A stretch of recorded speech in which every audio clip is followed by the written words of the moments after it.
Hey guys, it's Shayna Cameron from Super Simple Nutrition, and I'm back in my kitchen with you, teaching you how to make super yummy, super healthy, and super easy foods.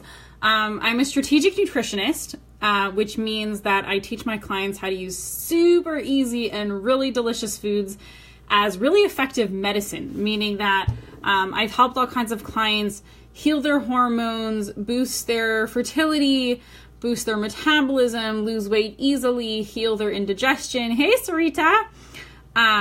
Boost their milk supply if there's any issues with that.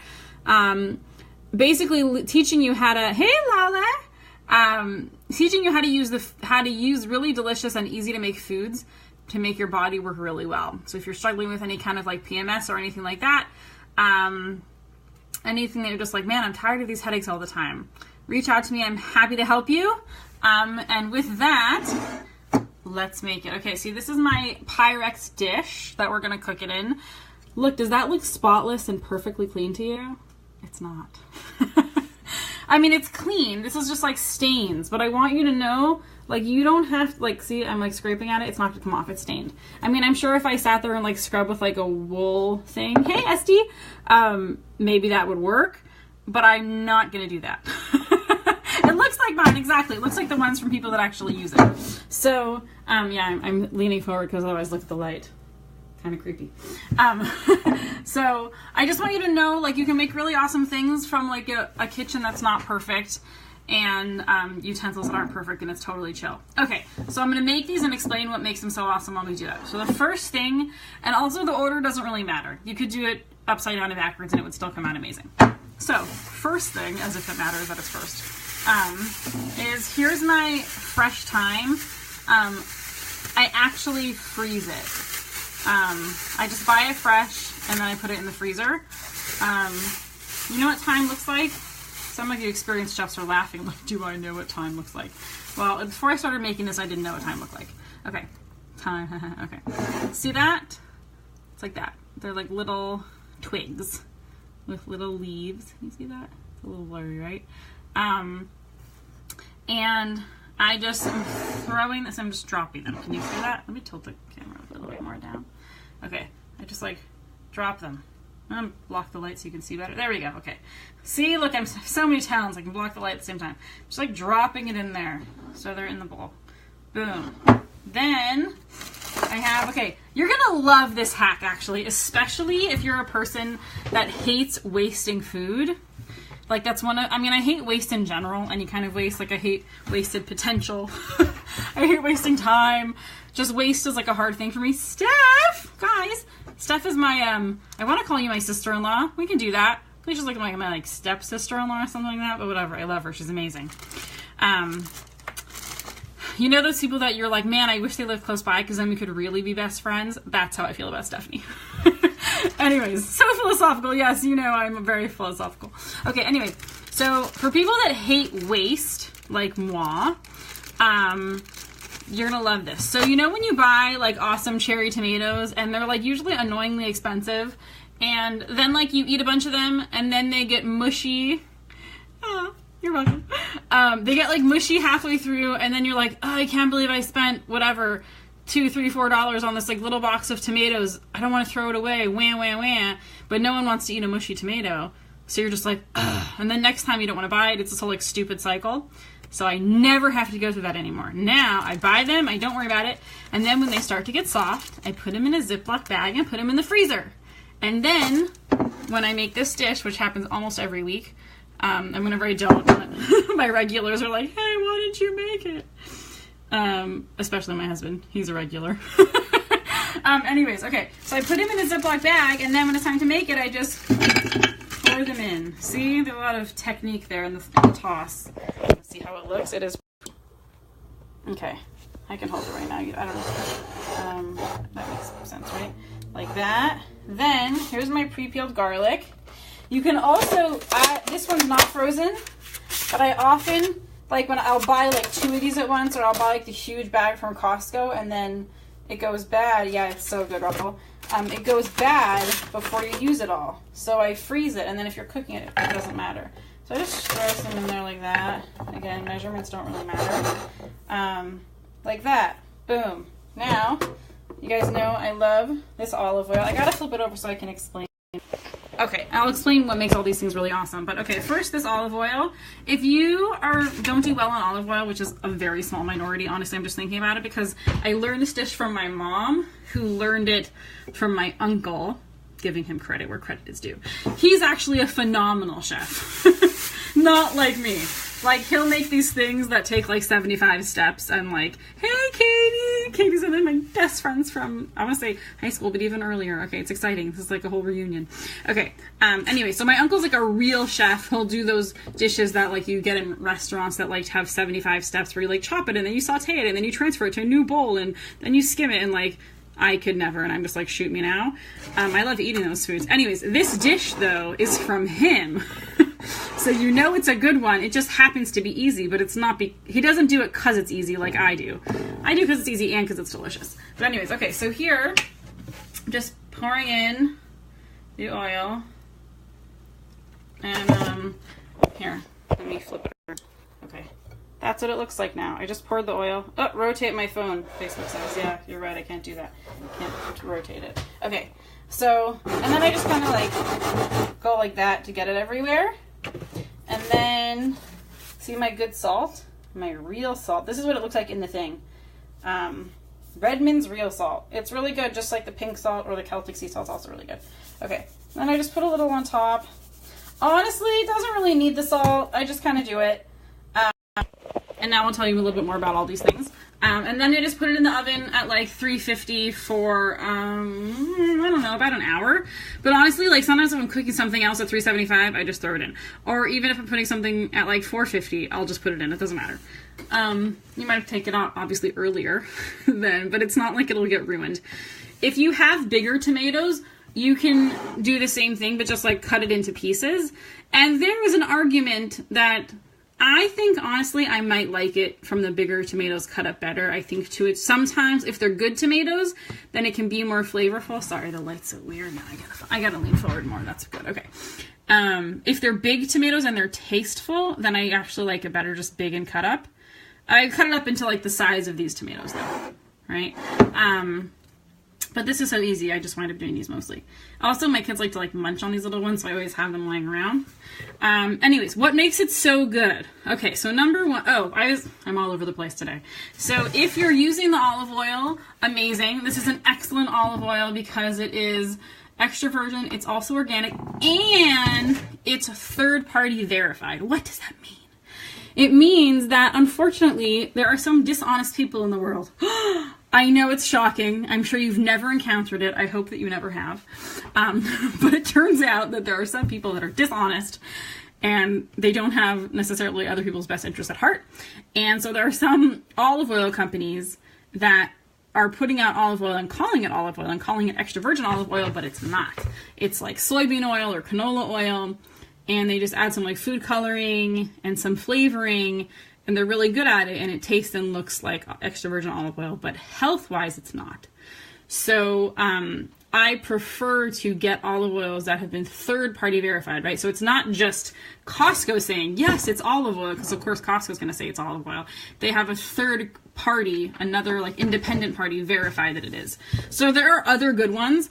I just can never remember off the top of my head the other ones, and I don't bother to because this is easy for me. This is also a great deal. So I just go with it. If you don't use Costco or you don't want to get one that big or whatever, you can just like Google it. Just Google third party verified extra virgin olive oil or whatever. But extra virgin olive oil is fantastic for you. It's called, it's one of the fats that's monounsaturated. Sorry, I'm so wiggly. I'm going to try and sit somewhere else and see if it's better. Oh, that's better. Just joking. What if I stand here? What if I stand there? I don't have to squat in a weird position. Okay. So the olive oil, it's monounsaturated, right? You've heard of like saturated fats, and you've heard of polyunsaturated, maybe. Maybe if you hang out with me, you've heard me talk about that. Not like in my living room. I mean, sometimes in my living room, but mostly on here. And monounsaturated fats. So monounsaturated fats are awesome, especially because I think that they are the least controversial. Monounsaturated fats are like extra virgin olive oil, they're like avocados, like everyone agrees they're good. So, They're great for you. So it's a good fat, and good fats really help.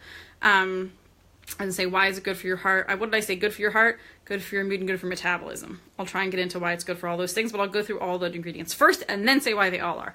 Okay, the tomatoes are also really awesome and full of flavor and full of vitamin A and C, so that's awesome. Oops, sorry if I have messages all on my phone. From one of my healthcare practitioners, because we all need someone, right? So she's not a nutritionist, she's a homeopath, but she's like one of the best in the world. Anyways, you don't care.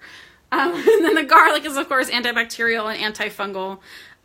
It is honestly more medicinal when you keep it raw, and I will make a lot of dips with like raw garlic. I don't know if I make a lot, but I do make several dips with raw garlic that I love. Maybe I could teach you guys those sometime. So when it's cooked, it does lose some of its medicinal properties, but it also...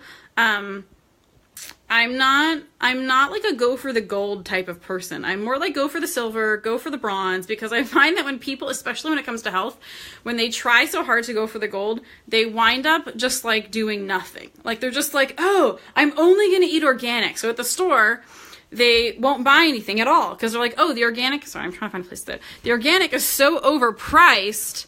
I'm so bouncy in here right now. The organic's so overpriced, I can't buy that. So then they go home with like nothing and just like eat air, and then they wind up like going out for fast food. So that's not better. So you don't have to like only buy organic. You know what I'm saying? Like you just do the best that you can in your circumstance. So the point of why I brought that up is because with the garlic, the light in my face. Maybe it's not annoying to you, but to me it's annoying to see. That's not so bad. Okay, so with garlic, yes, it's better raw, but making amazing, healthy, delicious dips is also really amazing, and it will make it that you're eating really healthy, delicious food. So like that's worth doing. You know what I'm saying? So it may lose a little bit, but the benefit is that you're eating it, right? So that's really good. And the big benefit of why it's good for your heart and why it's good for your mood and why it's specifically good for your metabolism is all these things come together and work together. Number one is that when you eat good quality fats, that is really good for your heart, especially because it works synergistically, meaning it's not just what you're eating, it's also the combination of what you're having it with, right? So if you're having a dip that's really savory and delicious and satisfying, it's very likely that you will not overeat crap. Right? So like this dip is so good, and like when I serve it, like I don't really even eat bread because I always feel yucky when I eat it. So I don't even eat it, even if it's like gluten-free or whatever. But I just have it like with all the other salads and with everything else that I'm eating, and it just makes my plate like 1,000 times more delicious. And so that type of perspective, sorry if I'm not being clear. Chime in. You can be like, Shayna, you're not being clear, and I'll try and be more clear. Is that all these ingredients individually are good for all those things, but specifically it's the experience of having something that's really healthy and delicious that helps you be satisfied from those things and then not go looking for other things, right? Like a lot of times people are concerned about like trying to start being healthier because they're like, but I don't want to eat cardboard. I don't want to eat like sugar-free, salt-free, fat-free, like Snackwell cookies. Anyone remember those? They actually weren't horrible tasting. They just made you feel terrible. My parents used to get those. But I just got off another client call and I feel like my brain is a little bit fried, so sorry. But the point is that when you're eating the savory, basically, well, either to make something delicious, you'll either make it sweet or you make it savory. If you're making it savory, you're playing to your strengths from a health perspective. Because savory can be satisfying. When you eat something that's savory, you reach a point where you've had enough, right? Like you could never eat 10 avocados, right? You couldn't even eat this whole bowl of dip yourself. Case in point, right? Even if it's delicious. But on a bad day, you could maybe eat a whole chocolate cake, right? Because it's sweet and not savory. Sweet, we don't have that mechanism to be like, oh, I've had enough, I feel satisfied. But with savory, we do. And so that really plays in to our feeling of satisfaction, and that experience of satisfaction boosts your metabolism, right? Because our body is all just like one thing happening together. It's not like obviously there's a lot of different things happening, but it's just one body. It's one ecosystem.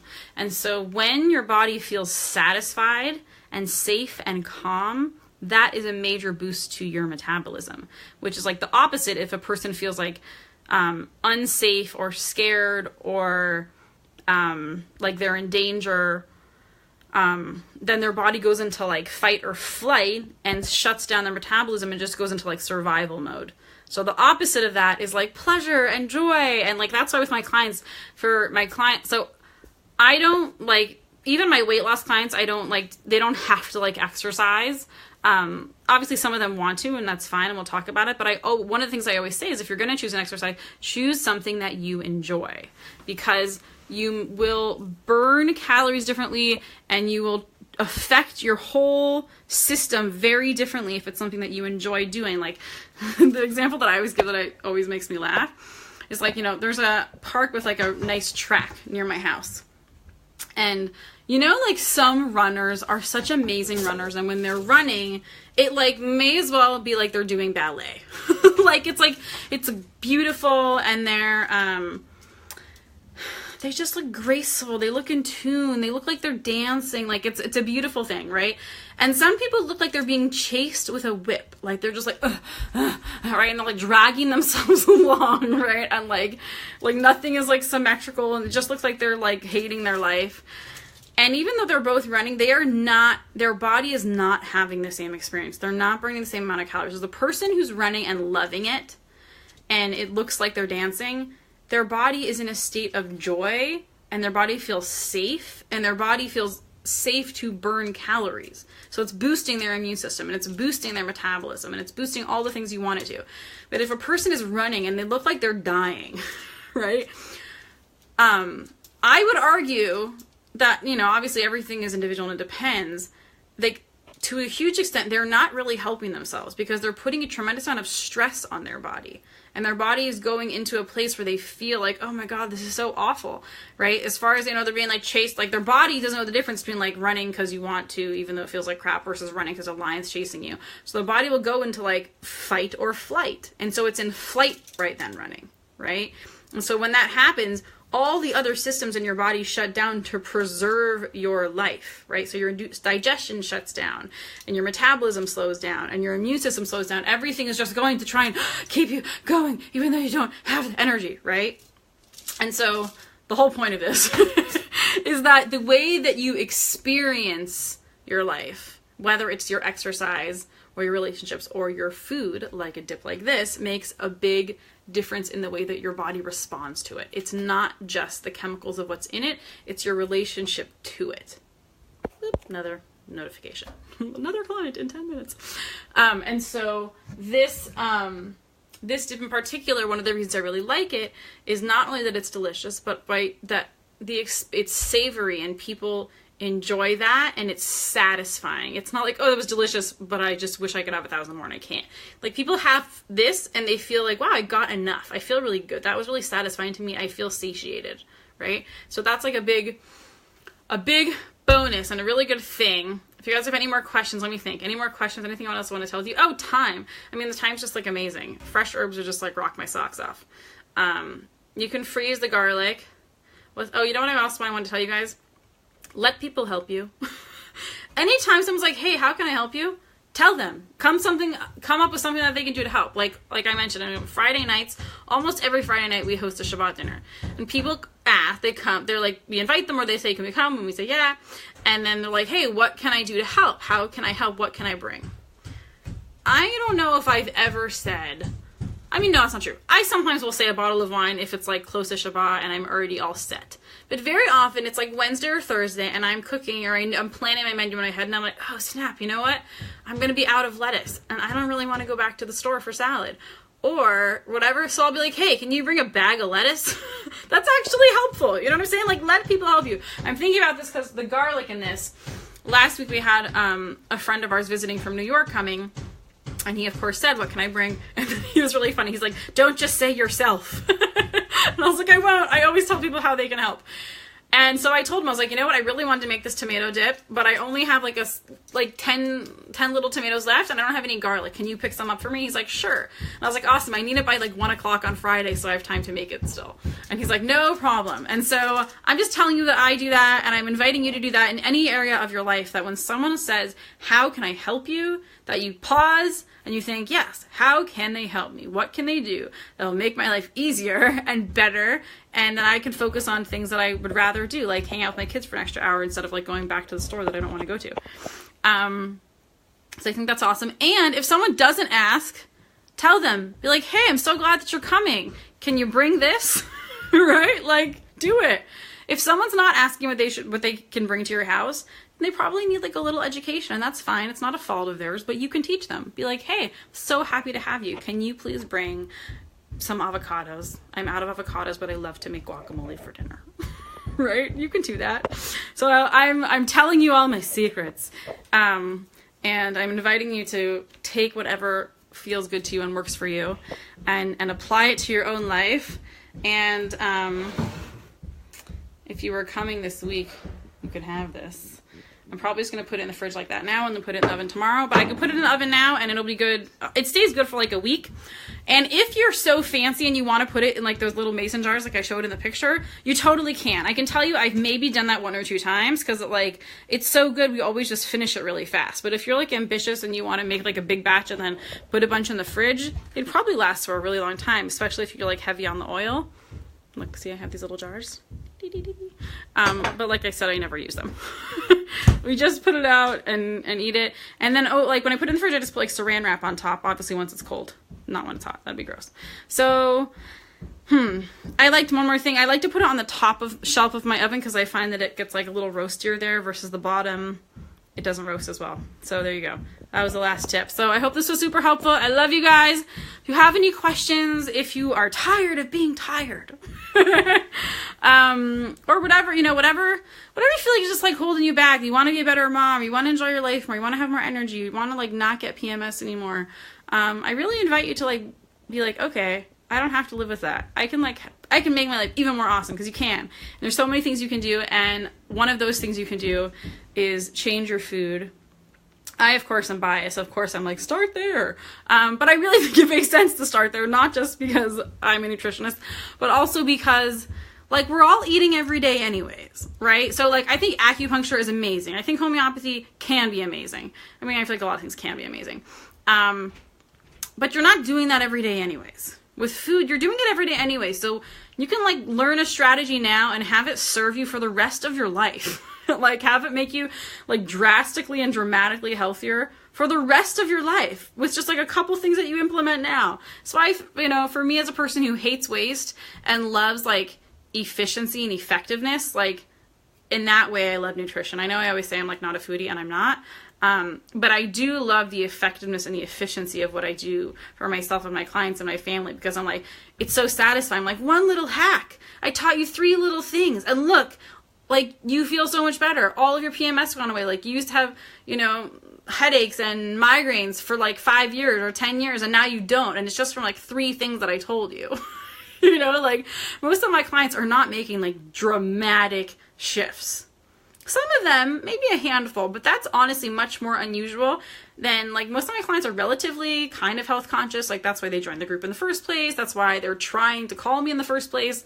They're not just like, oh man, I'm just going to take a pill, which is okay if that's your jam. But like, most of my clients are not super like, oh, let me just take a pill for this. They're like, let me get to the root of it. Let me see if there's a reason this is happening. Let me see what the deficiency is. Let me see why it's happening and if I can address it, like, from its source. And so because they're already like that, usually it's just a couple things that are missing, that are out of place, that are really important things, but it's not a big shift. It's just a couple things that you just like in place. I don't do jujitsu, but one of my mentors does. And he was telling me about this also, how with his work, he's not in health at all. He's like business and courses, and I've learned a lot from him in that stuff. And he was explaining how with jujitsu, it's all in the details. And like, I don't know, it was like a headlock or something, whatever. That, like, he was saying, like, if he does it this way, then it doesn't hurt the guy at all, which he wants it to. And if he just turns his body this way, all of a sudden the guy's like screaming and being like tapping out and being like, okay, you win, or whatever they do in jiu-jitsu, which I don't know. And I found that to be so true with myself and for my clients, that it's not these huge differences, right? It's not like, what I find is like, what's the difference between a person, what's the difference, I guess I could even say, between a person that's a client of mine before they come to me and they have all these health issues that they're like so annoyed by because they're already trying to be really good. And like, well, I already eat mostly organic and I'm already eating green or whatever it is their thing that they're already trying to do. And after they come to me, like, what's the difference? And the answer that I like, and that's true, is like, not much. The difference is not much, right? The difference is just a couple details. It's a couple really important details, but it's not an overhaul of the system, right? Like, even like you and I eat every day. You and I shop every day. You and I cook. I don't really cook every day, but right? Like, whatever it is, we're both dealing with food every day. We're both doing pretty much the same thing. And it's so what's the difference is not much. It's just a couple details that make a world of difference. And so that's my inspirational quote for you guys. Is that small changes can make a huge difference if they're the right changes. You know, if they're the changes that not only make a big difference. Hey, Javi. Oh, Javi, I love you. If they're the right changes and if they inspire you, honestly, not from just an emotional perspective, but if when you feel a difference right away, that's inspiring. So it's not like inspiring emotionally. It's like if I tell you just a couple things and you feel tremendously different and something you've been struggling with for 5 or 7 years suddenly is dramatically better or is totally gone. That's freaking inspiring. It makes you stick with it, right? Not to mention, like, you feel better, so why wouldn't you? Anyways, I'm ranting now. I'm rambling. Anyways, I love you guys. I hope this was helpful. I hope you enjoy this dip. Don't be underwhelmed by how simple it is. It is literally so good. And then when I serve it, like, usually, like, as we, like, pick at it, like, we kind of, like, smush the tomatoes. Oh, and one tip I'll tell you also. If you accidentally leave it in the oven too long and it burns, unless it's, like, burned to a crisp, it's still going to be pretty good. Like, I've served it burned before. It's still really good. Also, if you leave it in too long or you take it out and it, like, gets really dehydrated, so, like, there's no sauce left, like the oil, like everything, it kind of becomes more of just, like, a little salad more than, like, a dip like you want it, you can just add a little hot water. Just add a little hot water and it kind of rehydrates the whole thing. So those are my strategies from living in the trenches of I've definitely done that. I've left it in, like, or I turn off the oven and I forget to take it out or whatever. So it's like not burned, but it's just kind of dry at that point. So then I just like put in a little hot water and it like brings it all back to life. So you can do that too. Okay. I hope this was helpful. I love you guys. I've said that about 1,000 times today. And let me know if you have any questions. Bye.